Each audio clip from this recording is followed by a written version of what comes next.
அனைவருக்கும் அன்பு வணக்கம் நண்பர்களே. ரொம்ப நாளாச்சு நமது ஆரியர் அண்ணன் ட்ரம்ப்பை பற்றி பேசி, அதனால் இன்னைக்கு அதை பற்றி பேசலாம் அப்படின்னு Supreme Court of the United States அவங்க சரியா ஒரு பதிலடி கொடுத்துருக்காங்க ட்ரம்ப்புக்கு. இந்த மாதிரிலாம் நினச்சபடி 18, 20, 30, 40 அப்படின்ட்டு உங்கள் இஷ்டத்துக்கெல்லாம் வரி போட முடியாது. இந்த மாதிரி விஷயங்களில் காங்கிரஸ், அதான் நம்ம ஊரில் பார்லிமெண்ட் சொல்கிறோம் இல்லையா, அதுக்கு மட்டும்தான் பவர் இருக்கின்றது. உங்கள் இஷ்டத்துக்கெல்லாம் இந்த பவர்ஸை எக்ஸசைஸ் பண்ண முடியாது. அதனால் அவர் உலக நாடுகளுக்கெல்லாம் வரி வரியாக போட்டிருந்தார் இல்லையா, அதெல்லாம் செல்லாது அப்படின்னு அறிவித்திருக்கின்றார்கள். இந்த ஜட்ஜ்மெண்ட் வந்த உடனே அண்ணன் ட்ரம்ப் என்ன பண்ணியிருக்காரு, அப்படி கொதிச்சு போயிட்டார். இத்தனைக்கும் இவர் அப்பாயிண்ட் பண்ண ஜட்ஜஸ் அதில் இருக்காங்க ஃபூல்ஸ். எப்படி சுப்ரீம் கோர்ட் ஜட்ஜஸை பார்த்து ஒரு சிட்டிங் பிரசிடென்ட் சொல்கிறார் ஃபூல்ஸ் அப்படின்றாரு. அதுக்கப்புறம் தேவர் அண்டர் ஃபாரின் இன்ஃப்ளூயன்ஸ் அப்படின்றாரு. ஆக்சுவலாக இந்த அமெரிக்காவில் செனட்டர்ஸ், காங்கிரஸ்மேன், அதுக்கப்புறம் அந்த செக்ரட்டரி, நம்ம ஊரில் மந்திரிகள்னு சொல்லுவாங்க இல்லையா, இவங்கெல்லாம் ஒன்றா ஃபாரின் இன்ஃப்ளூயன்ஸ் கீழே இருக்காங்கன்னு சொன்னால் ஓரளவுக்கு ஒத்துக்கலாம். ஏன்னா அந்த லாபியிஸ்ட் அப்படின்னு சொல்லுவாங்க. அவங்க அது ஃபாரின் ஃபண்டடாகவும் இருக்கலாம். அவங்களுக்கு ஏற்ற மாதிரி அந்த சட்டத்திட்டங்களை மாற்றுவதற்கு எப்போ பார்த்தாலும் ப்ரெஷர் கொடுத்துக்கிட்டே இருப்பாங்க. ஆனால் நீதிபதிகளை பார்த்து ஃபாரின் இன்ஃப்ளூயன்ஸில் இந்த மாதிரி சொல்லிட்டாங்க அப்படின்றது அந்த அகங்காரத்தின் உச்சம் அப்படி தான் சொல்லணும். இதில் டிசெண்டிங் ஜட்ஜ்மெண்ட்டும் இருக்குது. அதில் கவானாக் அப்படின்னு அவர் அப்பாயின்மெண்ட் வந்தப்போ ஒரு பெரிய சிக்கல் இருந்தது. அதாவது ஒரு செக்ஷுவல் ஹராஸ்மெண்ட் கம்ப்ளைண்ட் வந்தது. அது கிட்டத்தட்ட போகஸ், எந்த விதமான ஆதாரமும் கிடையாது. எப்போவோ ஸ்கூல் படிக்கும்போது ஏதோ பண்ணாங்க அப்படின்னு ஒரு இது. அந்த ஹியரிங்லலாம் சரமாரியாக கேள்வி கேட்டாங்க. ஜஸ்ட்டு அவர் அப்பாயின்மெண்ட்டை செல்லாததாக்கணும் அப்படின்றதுக்காக கொடுக்கப்பட்ட கம்ப்ளைண்ட்றது நல்லாவே தெரிஞ்சுது அந்த ஹியரிங் போது. அவர் என்ன பண்ணியிருக்காரு, அவருடைய டிசெண்டிங் ஜட்ஜ்மெண்ட்டில் இந்த மாதிரி இந்தந்த சட்டங்களின் கீழே வரி போடுறதுக்கு அவருக்கு அதிகாரம் இல்லை அப்படின்னு சொன்னீங்கன்னா 122 இருக்குது, 232 இருக்குது, 301 இருக்குது, அதுலலாம் வரி போடலாம் அப்படின்னு இவரை எடுத்து கொடுத்துக்கிறாருங்க. ஈவன் அதர்வைஸ் இவர் சொல்லாட்டாலுமே ட்ரம்ப் ஏதாவது ஒரு வழி இருக்கா அப்படின்னு பார்த்து வரியை போடலாம் அப்படின்னு தான் யோசிச்சிருப்பாரு. இதில் இன்னும் சில கிரே ஏரியாவும் இருக்குது. சரிங்க, இந்த டாரிஃப் போட்டது செல்லாதுன்னு சொல்லிட்டீங்க. அப்போ இத்தனை நாளாக அந்த டாரிஃப் அமலில் இருந்தது இல்லையா, அப்போது இதெல்லாம் இம்போர்ட் பண்ணுறவங்க அவங்க கவர்மெண்ட்டுக்கு கட்டியிருப்பாங்க அந்த பணத்தை. அதெல்லாம் என்ன பண்ணுறது? ஒரு விஷயம் இல்லீகல் அப்படின்னு சொன்னால் right from the day of implementation illegal அப்படி தான் எடுத்துக்கணும், அன்லெஸ் அண்ட் அதர்வைஸ் ஸ்பெசிஃபைடு.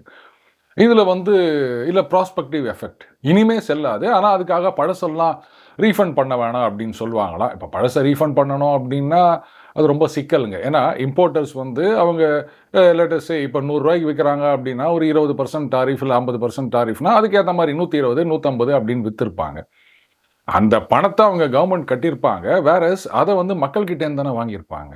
இப்போ அதை ரீஃபண்ட் கொடுக்கணும் அப்படின்னு சொன்னால் இப்போ யாரெல்லாம் வாங்கினாங்க, அவங்க அட்ரஸ் என்ன அப்படின்னு தேடி கண்டுபிடிச்சி அவங்களுக்கு ரீஃபண்ட் கொடுக்க போகிறாங்களா?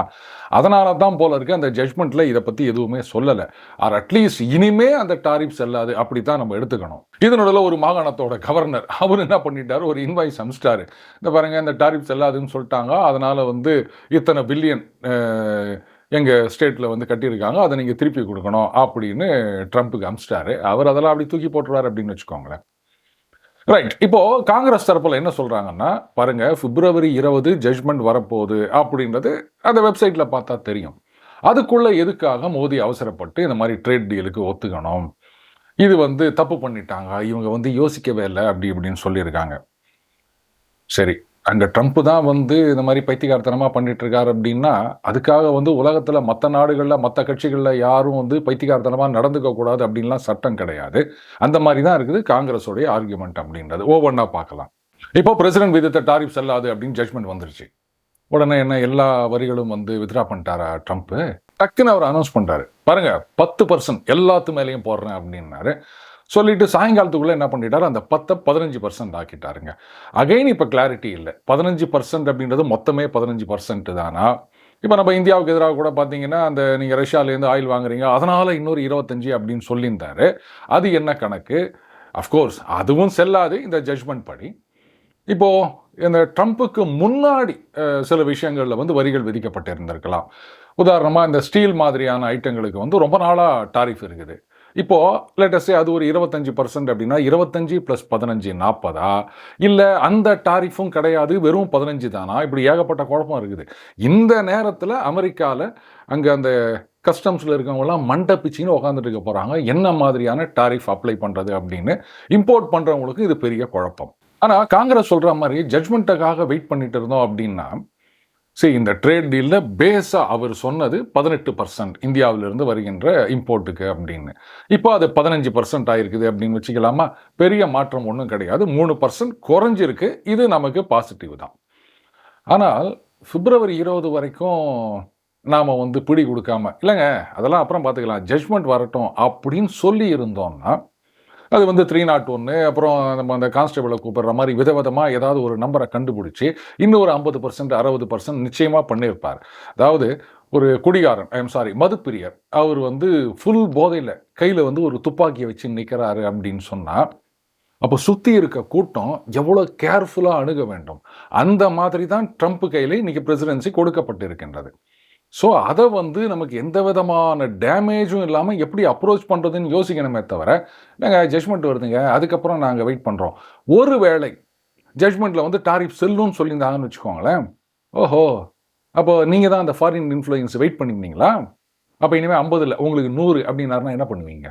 ஆனால் காங்கிரஸ் கட்சி ஏன் இந்த மாதிரி சொல்கிறாங்க அப்படின்னா, இந்த மாதிரி பாலிசியை தான் அவங்க ஃபாலோ பண்ணாங்க. வெளிநாட்டு உறவுகளில் வியாபாரத்தில் இல்லை. இந்த புள்ளி கூட்டணி 2024 தேர்தலுக்கு முன்னாடி ஃபார்ம் பண்ணாங்க இல்லையா, அப்போவே வந்து சட்டுப்புட்டுன்னு எல்லாத்தையும் பேசி முடிக்கணும் அப்படின்னா அவங்க ஒத்துக்கலை. இருங்க அந்த சட்டமன்ற தேர்தல்கள்லாம் வந்தது இல்லையா, இன்ஃபேக்ட் அதில் கூட வந்து புள்ளி கூட்டணியாக அவங்க அப்ரோச் பண்ணல. அதில் வந்து காங்கிரஸ் தான் லீடிங் மெம்பர், நீங்கள்லாம் ஒன்றும் கிடையாது அப்படின்னு. அவங்க கணக்கு என்னென்னா, அந்த மாநில தேர்தல்களில் நாம் எப்படியும் வந்து ஒரு 3லயாவது நம்ம ஜெயிப்போம், அதுக்கப்புறம் நம்மளுடைய செல்வாக்கு உயர்ந்துடும், அதுக்கப்புறம் அந்த புள்ளி கூட்டணியில் இருக்க மற்ற கட்சிகளை எல்லாம் வந்து பாருங்க, நாங்கள் தான் இன்னைக்கு வந்து டாப்பில் இருக்கிறோம், பாஜக ஒன்றுமே இல்லை, அதனால பாசக உள்ளே வராமல் தடுக்கணும்னா எங்களால் தான் முடியும் அப்படின்னு வெஸ்ட் பெங்கால் ஆரம்பித்து எல்லா ஸ்டேட்லேயும் எங்களுக்கு அதிகமாக சீட்டு கொடுன்னு கேட்டிருப்பாங்க. இந்த கணக்கில் தான் அவங்க வந்து பேச்சு ஆரம்பிக்காமல் இருந்தாங்க. ஆனால் சுத்தமாக ஊற்றிக்கிச்சு அப்படின்ன உடனே ஒன்றும் இல்லாமல் போயிடுச்சு. பல மாநிலங்களில் கைஷி கட்டாங்க. ஏதோ தமிழ்நாடு மட்டும்தான் புண்ணியம் கட்டிக்கினாங்கன்னு வச்சுக்காங்க. அந்த மாதிரியான அப்ரோச் வந்து இன்டர்நேஷ்னல் ரிலேஷன்ஸில் வேலைக்கே ஆகாது. அடுத்தது, நாம் ஒன்றும் முழுக்க அந்த ட்ரேட் டீல் சைன் பண்ணலை. ஒரு பேஸ், இதுதான் வந்து அடிப்படை, இதுக்கு மேலே போகிறோம் அப்படின்னு தான் நம்ம ஆரம்பிச்சிருக்கோம். சரி, ஈவன் அதர்வைஸ் நாம் வெயிட் பண்ணுறோன்னு வச்சுக்காங்க. இப்போ சுப்ரீம் கோர்ட் ஜட்ஜ்மெண்ட்டும் வந்துருச்சு. நாளைக்கே வந்து ட்ரம்ப் இப்போ இந்த 15% அப்படின்னு சொல்லியிருக்காரு, இதை இன்னும் ஒரு 5% ஏற்றுறதுக்கும் ஒரு சான்ஸ் இருக்குது. அவர் எவ்வளோ வேணால் ஏற்றுவாருங்க, சுப்ரீம் கோர்ட்டை பற்றி கவலையே பட மாட்டார். யூஎன் வேணாம் அப்படின்னு சொல்லிட்டு போர்ட் ஆஃப் பீஸ்ன்னு புதுசாக ஒன்று ஆரம்பித்த மாதிரி நான் தனியாக ஒரு கோர்ட் ஆரம்பிக்கிறேன் அப்படின்னு சொன்னாலும் அது ஆச்சரியப்படுறதுக்கு இல்லை. அப்படித்தான் அவர் பண்ணிட்டு இருக்காரு. அப்படி இருந்துச்சா எதுக்கு தேவையில்லாமல் வந்து பிரச்சனையை ஃப்ரிக்ஷனை உண்டாக்கிட்டு இருக்கணும்? அதாவது ஒட்டுமொத்தமாக இந்தியா நல்லா இருக்கக்கூடாது அப்படின்னு முடிவு பண்ணிட்டு இருக்காங்க காங்கிரஸ். அதனால தான் இந்த மாதிரி ஐடியாவெல்லாம் அவங்களுக்கு வந்துட்டு இருக்குதுங்க. நல்ல காலம் கவர்மெண்ட் ஆஃப் இந்தியாவில் குறிப்பாக பியூஷ் கோயல் அவர்களோ இல்லை மற்றவங்களோ இந்த மாதிரி அட்வைஸ் எல்லாம் கேட்கல. அவங்க பாட்டுக்கு இண்டிபெண்ட்டாக ஃபங்க்ஷன் பண்ணிட்டு இருக்காங்க. இதில் ட்ரம்ப் சொல்லியிருக்காரு, Modi is a very good man. இது வந்து அவங்களுக்கு தெரியாது போல இருக்கு காங்கிரஸ்க்கு. அதுக்கப்புறம் இந்தியா வந்து நம்மளை இவ்வளோ நாள் தேவர் ரோபிங் அஸ், நாம் வந்து அவங்கள போட்டு அப்படியே எக்ஸ்ப்ளாய்ட் பண்ணிட்டு இருக்கோமா. இப்போ வந்து இந்தியாவிலேருந்து வருகின்ற இம்போர்ட் அதுக்கெல்லாம் அவங்க வரி கட்ட போகிறாங்க, ஆனால் அமெரிக்காலேருந்து போகிற சாமானுக்கெல்லாம் வரி கிடையாது அப்படின்னு சொல்லியிருக்கார். இதை விட ஒரு முட்டாள்தனமான ஆர்குமெண்ட் எங்கேயுமே இருக்க முடியாது. ஆனால் அங்கே இருக்கவங்களும் வந்து ஜெயின் ஜக்குன்னு தான் அடிச்சிட்டு இருக்காங்க. பாருங்க, அமெரிக்காலேருந்து வர பொருளுக்கு வரி கிடையாது, கரெக்ட். நாம் வந்து 0% டாரிஃப்னு சொன்னதா அவர் ஸ்டேட்மெண்ட் கொடுத்துருக்கார். அப்படியே கூட இருந்துட்டு போட்டோம். இந்தியாவிலேருந்து போகிற பொருளுக்கு அவங்க வரி கட்ட போகிறாங்கோ அப்படின்னா, எப்பா நாங்கள் கட்ட போகிறது இல்லையா, உங்கள் ஊரில் இருக்க அமெரிக்கன் சிட்டிசன்ஸ் அவங்க தான் ஏன் அந்த டாரிஃபை கட்ட போகிறாங்க. தயவு செஞ்சு யாராவது கொஞ்சம் எடுத்து சொல்லுங்களேன் அந்த மனுஷனுக்கு. இன்னும் அவர் அப்படி தான் நினச்சினுக்கிறாரு, 5% டேக்ஸு 20% டேக்ஸு அப்படின்னா எந்த கண்ட்ரி எக்ஸ்போர்ட் பண்ணுதோ அவங்க தான் அதை பேர் பண்ண போகிறாங்கன்னு எந்த உலகத்தில் இருக்காருன்னே தெரியல. நிஜமாவே அவருக்கு புரியலையா, இல்லை இந்த மாதிரி அடிச்சு விட்டுனுக்கிறாரா, அதுவும் எனக்கு சந்தேகமாக இருக்குதுங்க. சரி, இப்போ இந்தியாவிலேருந்து வரதுக்கெல்லாம் 15% ஆஸ் ஆஃப் நோ அப்படின்னு வச்சுக்கோங்களேன், இருந்துட்டு போட்டோம். 50% இருக்கும்போதே நாம் வந்து அதனால் என்ன எப்போ அப்படின்னு சமாளிச்சுட்டு போனோம் இல்லையா. அந்த 50 அப்படின்றது 15 ஆயிடுச்சுன்னு சொன்னால் நமக்கு என்ன கஷ்டம்? இந்த ஒரு அடிப்படை அறிவு கூட இல்லாமல் இந்த காங்கிரஸ் கட்சியில் இந்த மாதிரிலாம் கேள்வி எழுப்பிட்டு இருக்காங்க அப்படின்னா அப்புறம் அவங்கள என்ன சொல்கிறது? இது 15ஓட நிற்குமா அப்படின்னா அதெல்லாம் சொல்ல முடியாது. அவர் பாட்டுக்கு ஒன்றும் இஷ்டத்துக்கு ஏற்றிக்கிட்டே போவார். இப்போ சீனா விஷயத்தை எடுத்துக்காங்க. அவங்களுக்கு வந்து ஆஸ் ஆஃப் நோ கிட்டத்தட்ட 30-40% அப்படின்னு நிறைய போட்டிருக்காருங்க. இப்போ அதெல்லாம் என்ன ஆகும்? அந்த 40 போயிட்டு வெறும் 15 தானா? இப்போது இங்கே கேட்குறாங்களே இந்த மாதிரி வந்து 500 பில்லியனுக்கு வாங்க போகிறோம்னு சொல்லியிருக்காங்க அப்படின்னு. 500 பில்லியனுக்கு வாங்க போகிறோம் அப்படின்னா நமக்கு வாங்குவதற்கு நிறைய விஷயங்கள் இப்போ அங்கே தேவை இருக்கின்றது. முக்கியமாக வந்து நம்மளுடைய அந்த ஏர் சர்வீசஸ்லாம் எக்ஸ்பேண்ட் ஆக போகுதுங்க. அதனால் வந்து ஏராளமான அந்த போயிங் விமானங்கள் வாங்க போகிறோம். அதுக்கப்புறம் அந்த ஏஐக்கு நம்ம நிறைய ஊக்கம் கொடுத்துட்ருக்கோம் இல்லையா? ஸோ அதுக்கான அந்த NVIDIA கம்பெனியில் அந்த சிப்ஸு GPUன்னு சொல்லுவாங்க, கிராஃபிக் ப்ராசஸர் யூனிட் அப்படின்னு, அதெல்லாம் நிறைய இம்போர்ட் பண்ண போகிறோம். அண்டு இன்னும் சில MQ ரீப்பர்னு சொல்லுவாங்க, அந்த ட்ரோன்ஸு இந்த மாதிரிலாம் இம்போர்ட் பண்ண போகிறோம். ஸோ அதுக்கெல்லாம் வந்து நமக்கு காசு செலவு பண்ணி தான் ஆனோம். ஸோ அதில் இதை நம்ம கணக்கு காமிச்சிட்டு போகிறோம். என்னவோ நம்ம அமெரிக்காலேருந்து எதுவுமே வாங்காதது மாதிரில பேசிகிட்டு இருக்காங்க. வாங்கிட்டு தாங்க இருக்கோம். என்ன இது வரைக்கும் வந்து ஒரு $40 பில்லியன் வாங்கினோம். அதுவும் அந்த ஏர்கிராஃப்ட் இதெல்லாம் வாங்கணும் அப்படின்னா நிறைய காசு ஆகும் இல்லையா? அண்ட் ஏர்கிராஃப்ட் அப்படின்றது என்ன ஒரே நாளில் போயிட்டு எனக்கு ஒரு 100 போயிங் கொடுங்க அப்படின்னு சொல்லிட்டு மொத்தமாக காசு கொடுத்துட்டு வர போகிறோமா? அப்படியே காசு கொடுத்தாலும் 100 அவங்களால வந்து ரெடிமேடாக சப்ளை பண்ண முடியாதுங்க. அது ஓவர் பீரியட் ஆஃப் இன்ஃபேக்ட் இந்த போயிங்காக இருக்கட்டும், இல்லை அதுக்கு ஒரே ஒரு காம்படிட்டராக இன்றைக்கி இருக்கின்ற ஏர்பஸ்ஸாக இருக்கட்டும், அவங்களுடைய ஆர்டர் புக் அப்படின்றது பார்த்தீங்கன்னா 10லேருந்து 20 வருஷம் இருக்குங்க. குறைந்தபட்சம் 10 வருஷமாவது அவங்களுடைய ஆர்டர் புக் இருக்கும். இன்றைக்கி நீங்கள் புக் பண்ணிங்கன்னா டெலிவரி 9வது வருஷம் இத்தனாவது மாதம் கொடுக்குறோம் அப்படின்னு. ஏன்னா அதெல்லாம் டகால்னு இங்கே வந்து ஒரு சைக்கிள் அசம்பிள் பண்ணி கொடுக்குற மாதிரி விஷயம் கிடையாது. அடுத்தது இந்த விவசாய பொருட்கள் காலங்காலமாக நம்ம அமெரிக்காலேருந்து வாங்கி தான் இருக்கோம். ஏற்கனவே பார்த்தோம் அந்த வாஷிங்டன் ஆப்பிள், ஃப்ளோரிடா ஆரஞ்சு அப்படின்னு எல்லாம் நம்ம இம்போர்ட் பண்ணிட்டு தான் இருக்கோம். புதுசு ஒன்றும் கிடையாது. கிட்டத்தட்ட ஒரு வருஷத்துக்கு $2.1 பில்லியன் ஒர்த் ஆஃப் அந்த ஃப்ரூட்ஸு அண்ட் அதர் வெஜிடபிள்ஸ் நம்ம இம்போர்ட் பண்ணிகிட்ருக்கோம். இப்போது சீனா கூட பார்த்தீங்கன்னா லாஸ்ட் இயர் வந்து அந்த சோய்பீன் அமெரிக்காலேருந்து வாங்குறத டக்குன்னு நிறுத்தி போட்டாங்க. நாங்கள் பிரேசில்லேருந்து வாங்கிக்கிறோம் அப்படின்னாங்க. ஆடி போயிட்டாங்க அமெரிக்கா. இப்போ பார்த்தீங்கன்னா மறுபடியும் நான் ஜிங்கிபிங்கோட பேசினேன். அந்த ஏப்ரலில் போய் மீட் பண்ண போகிறேன். ரொம்ப சந்தோஷமாக இருக்கிறது அவருக்கு பார்க்க போகிறது அப்படின்றாரு. கூடவே வந்து சோய்பீன் வாங்குறதா அவங்க முடிவு பண்ணிட்டாங்க அப்படின்னு ஏதோ 200 மில்லியன் டன்னு அதுக்கப்புறம் 250 ஆக்குவாங்க அப்படி இப்படிலாம் சொல்லிட்டு இருக்காரு. எப்படி அப்போ சீனாவும் பயந்துருச்சு அப்படின்னு சொல்லுவீங்களா? இதுதாங்க டிப்ளமசி அப்படின்றது. அப்படி கிவ் அண்ட் டேக். எங்கே வந்து இப்போ அங்கே வந்து சோய்பீன் தேவை இருக்கின்றது. அதனால் என்னப்போ பிரேசிலில் கொஞ்சம் வாங்குகிறோம், அமெரிக்காவில் கொஞ்சம் வாங்குகிறோம். இது நாள் வரைக்கும் அமெரிக்காலேருந்து தான் வாங்கியிருந்தாங்க அவங்க. அதை தான் வந்து இப்போது வரி போட்ட உடனே பிரேசில் போகிறோம் அப்படின்னு சொல்லிட்டாங்க. இப்போ அவங்க ஏதோ குறைச்சிக்கின்னு ரைட்டு நாங்கள் அந்த சிப்ஸு இதெல்லாம் கொஞ்சம் நாங்கள் உங்களுக்கு எக்ஸ்போர்ட் ரெஸ்ட்ரிக்ஷன்லாம் ரிலாக்ஸ் பண்ணுறோம் அப்படின்னா ரைட் நீ கொஞ்சம் ரிலாக்ஸ் பண்ணியானா நான் கொஞ்சம் ரிலாக்ஸ் பண்ணுறேன் அப்படின்ட்டு சோய்பீன் மறுபடியும் வாங்குறேன் அப்படின்னு சொல்லியிருக்காங்க. அந்த மாதிரி தான் இப்போ நமக்கு வந்து எது எதெல்லாம் முக்கியமான தேவையோ அதில் எந்த கண்ட்ரோலும் இருக்கக்கூடாது. ஏஐயில் வந்து நம்ம டெவலப் பண்ணணும் அப்படின்னு சொன்னால் அதுக்கு GPU வேணும். நாளைக்கே வந்து அமெரிக்கா அதுக்கு ரெஸ்ட்ரிக்ஷன் போட்டுட்டாங்கன்னு சொன்னால் எங்கே போய் நிற்பீங்க நீங்கள்? அதனால் சில இடங்களில் விட்டு கொடுத்து தாங்க போனோம். இதுதான் வந்து பிஸ்னஸ் அப்படின்றது. அது சரி, காங்கிரஸ் கிட்ட நம்ம இதெல்லாம் எதிர்பார்க்க முடியாது. ஸோ இந்த ட்ரேட் டீல் அப்படின்றது வந்து இன்னும் ஃபைனலைஸ் ஆகவில்லை. அடுத்தது இந்த வாரம் வந்து அங்கேருந்து ட்ரேட் ரெப்ரசன்டேட்டிவ் பேசுகிறதா இருந்தது. அது சுப்ரீம் கோர்ட் ஜட்ஜ்மெண்ட்டோட எதிரொலியா என்னன்னு தெரியல. இப்போ தள்ளி வச்சுருக்காங்க. ஒரு கிளாரிட்டி வேணும் இல்லையா? இந்த டாரிஃப் இதில் பார்த்தீங்கன்னா ஒரு அமெரிக்கன் ஆஃப் இந்தியன் ஆரிஜின். ஆக்சுவலாக அவர் அங்கே தான் பிறந்தவர்ன்றாங்க. அவங்க அப்பா அம்மா தான் அங்கே போய் செட்டில் ஆனவங்களா. அவர் தான் வந்து இந்த ட்ரம்ப்புக்கு எதிரான கேஸில் முக்கியமான ஒரு வழக்கு அது ஆதாரங்களையெல்லாம் கொண்டு வச்சவர்னு சொல்கிறாங்க.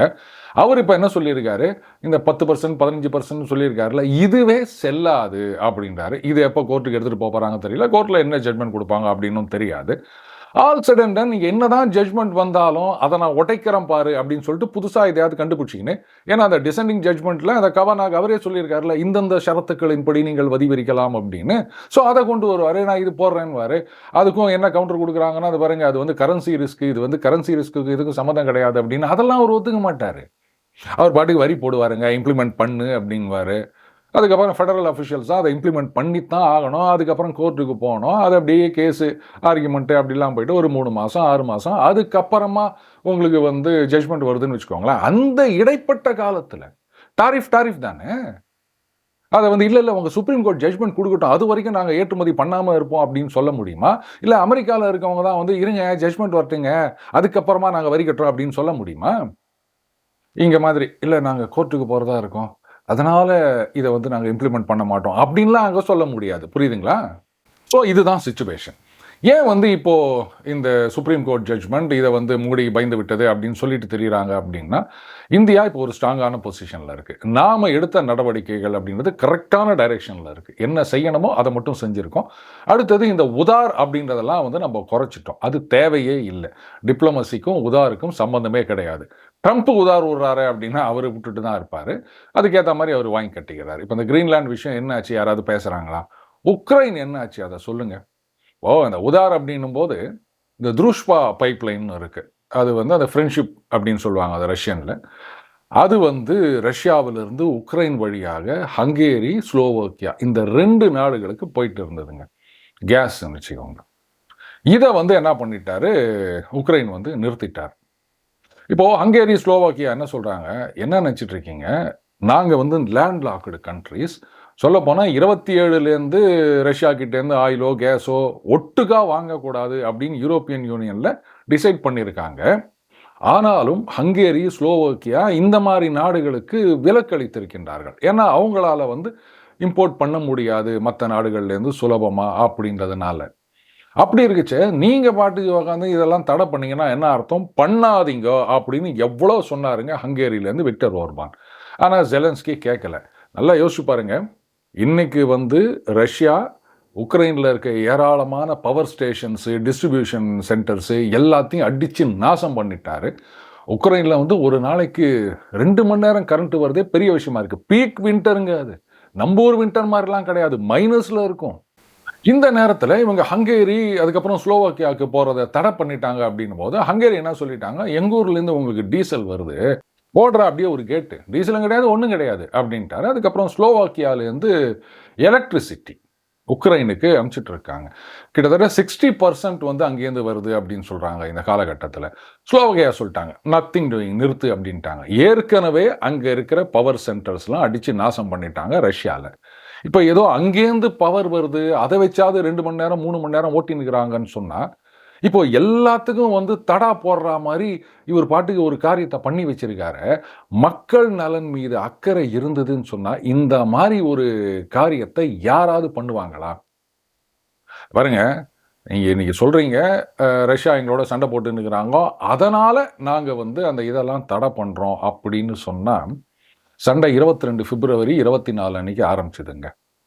ஆனால் அதுக்கப்புறம் எத்தனை வருஷங்கள் இதே உக்ரைன் வழியாக ரஷ்யாவுடைய ஆயில் கேஸ் எல்லாம் போயிருக்கு. அதுக்கு வந்து டிரான்சிட் ஃபீ அப்படின்னு ரஷ்யா கிட்டேருந்து உக்ரைன் வாங்கியிருக்காங்கன்னது தெரியுமா? இந்த டிசம்பர்லன்னு நினைக்கிறேன். அப்போ தான் அந்த கான்ட்ராக்டு க்ளோஸ் ஆன உடனே இனிமேல் நாங்கள் ரினியூ பண்ண மாட்டோம்னு. அது வரைக்கும் அதை அனுபவிச்சுட்டு தானே இருந்தீங்க. சண்டை பாட்டுக்கு ஒரு பக்கம் நடந்து நிற்குது, இன்னொரு பக்கம் இது பாட்டுக்கு போய் நிற்குது. அப்போது இதெல்லாம் உங்கள் கண்ணுக்கு தெரியலையா? அதுலேயும் ஏற்கனவே ஜனங்க கரண்ட் இல்லாமல் கஷ்டப்பட்டுனுக்கிறாங்கன்னும் போது அந்த நேரத்தில் இந்த மாதிரி நீங்கள் ஒரு காரியம் பண்ணீங்கன்னா பாதிக்கப்பட போகிறது உங்கள் நாட்டு மக்கள் தானே. இப்போது யூரோப்பியன் யூனியனில் இருக்க பல நாடுகளை என்ன பண்ணிட்டாங்க, அது பாருங்கள், இனிமேலெல்லாம் வந்து இங்கே வந்து தங்கியிருக்கிற இந்த உக்ரைன் ரெஃப்யூஜிஸ் அவங்களுக்கெல்லாம் வந்து நாங்கள் எதுவும் சப்போர்ட் பண்ண முடியாது. இதனால் வரைக்கும் பார்த்தீங்கன்னா உக்ரைன்லேருந்து பல லட்சக்கணக்கான பேர் வந்து மற்ற நாடுகளில் நிறைய போய் தங்கியிருக்காங்க. ஏன்னா இங்கே இருந்தால் முடியாது அப்படின்றதுனால வசதி இருக்கவங்கெல்லாம் ஓடி போயிட்டாங்க மற்ற நாடுகளுக்கு. அவங்களுக்கெல்லாம் வந்து சப்போர்ட் பண்ணிட்டு இருந்தாங்க அங்கே இருந்த நாடுகள். இப்போ ஒவ்வொருத்தராக சொல்லிட்டாங்க இனிமேலெல்லாம் சப்போர்ட் பண்ண முடியாது அப்படின்னு. இதில் பார்த்தீங்கன்னா இப்போ உக்ரைனுக்கு வந்து ஏதோ ஒரு பெரிய அளவில் லோன் கொடுக்கறதா இருந்தது யூரோப்பியன் யூனியன். யூரோப்பியன் யூனியன் சட்டத்திட்டத்தை பொறுத்த வரைக்கும் அந்த கன்சென்சஸ் அப்படின்னு சொல்லுவாங்க, எல்லாரும் ஒத்துக்கணும். ஹங்கேரி கேட்டை போட்டாங்க, நாங்கள் ஒத்துக்க மாட்டோம், இந்த லோனை கொடுக்கறதுக்கு நாங்கள் தயாராக இல்லை, நாங்கள் சம்மதிக்க மாட்டோம், கையெழுத்து போட மாட்டோம் அப்படின்னும் போது அப்போ பணமும் வரப்போகிறது கிடையாது. பட்ஜெட்டில் மிகப்பெரிய ஒரு ஓட்டை இல்லை, பட்ஜெட்டே கிடையாது, வெறும் ஓட்டை மட்டும்தான் அங்கே இருக்குது. இதை எப்படி சமாளிக்க போகிறார் ஜெலன்ஸ்கி? இதுக்கெல்லாம் யாரை குறை சொல்வார்? புட்டினை குறை சொல்வாரா? அது பாட்டுக்கு பைப் லைனில் வந்துட்டு போது அவங்க 2 பேரும் வாங்கிக்கிறாங்க. யூரோப்பியன் யூனியனே சும்மா இருக்குதுன்னு போது நீ ஏன் கடந்து குதிச்சுட்டு இருக்க? ஆனால் இதெல்லாம் கேட்க மாட்டாங்க. புட்டின் வந்து சர்வாதிகாரி, உக்ரைன் மக்களை வந்து அப்படியே அவர் அழித்து கொண்டிருக்கின்றார், அடுத்தது நாட்டோ யூரோப்பியன் யூனியன் முழுக்க அவர் வந்து சாப்பிட போறார், இப்படித்தான் கதை பேசிட்டு தெரிஞ்சிட்டு இருக்கானுங்க.